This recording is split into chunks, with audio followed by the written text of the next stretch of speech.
পাকিস্তানের পাক প্রতিরক্ষা মন্ত্রী এই মুহূর্তে আশঙ্কায় পড়ছেন। কেন? তার কারণ বালোচ সেনাদের হাতে অত্যাধুনিক মার্কিন অস্ত্র নাকি পৌঁছে গিয়েছে। বলবো এই ভিডিওতে গোটা ঘটনার বিবরণ। লাগাতার অভিযান চালিয়েও বালোচ বিদ্রোহীদের এখনো পর্যন্ত বাগে আনতে পারেনি পাকিস্তান। ভৌগোলিক প্রতিবন্ধকতার কারণেই সেটা সম্ভব হচ্ছে না বলে জানিয়েছেন পাকিস্তানের প্রতিরক্ষা মন্ত্রী খোয়াজা আসিফ। পাশাপাশি তার দাবি, মার্কিন অস্ত্র দিয়ে লড়ছেন বালোচ বিদ্রোহীরা। তাদের হাতে রয়েছে 20 লাখের রাইফেল, উন্নত মানের নাইট ভিশন যন্ত্র। পাকিস্তানের আইনসভার নিম্নকক্ষ ন্যাশনাল অ্যাসেম্বলিতে বালুচিস্তানের পরিস্থিতি নিয়ে কথা বলেছেন আসিফ।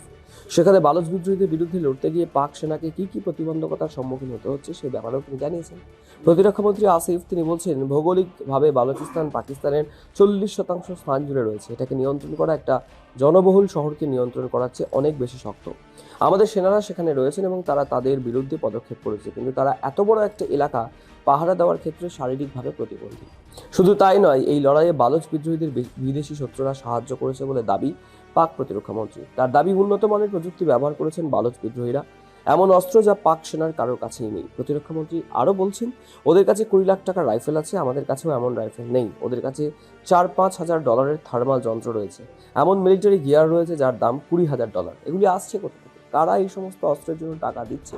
প্রতিরক্ষামন্ত্রী আসিফের আরও দাবি যে বালোচ বিদ্রোহীদের হাতে যে সমস্ত অস্ত্র রয়েছে তা আদতে মার্কিনী অস্ত্র।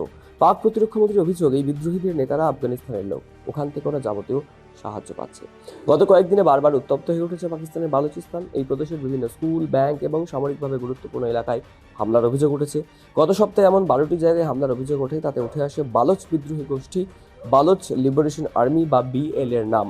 এই প্রদেশে ঘাঁটি রয়েছে আরেক বিদ্রোহী গোষ্ঠী তেহরিক-ই-তালিবান পাকিস্তান বা TTP এরও। অর্থাৎ সব মিলিয়ে যে বিষয়টা স্পষ্ট যে বালোচ বিদ্রোহীদেরকে বাগে আনতে না পেরে এই ধরনের অদ্ভুত অদ্ভুত যুক্তি খাড়া করছেন পাকিস্তানের পাক প্রতিরক্ষা মন্ত্রী আসিফ, এবং তিনি বলছেন যে বালোচ বিদ্রোহীদের হাতে যে সমস্ত অত্যাধুনিক অস্ত্র রয়েছে তা নাকি পাকিস্তানের হাতেও নেই। তাহলে এখানে প্রশ্ন উঠছে, বিশেষজ্ঞ মহল প্রশ্ন তুলছে, তাহলে ফাঁকা কলসির আওয়াজ বেশি কেন পাকিস্তানের?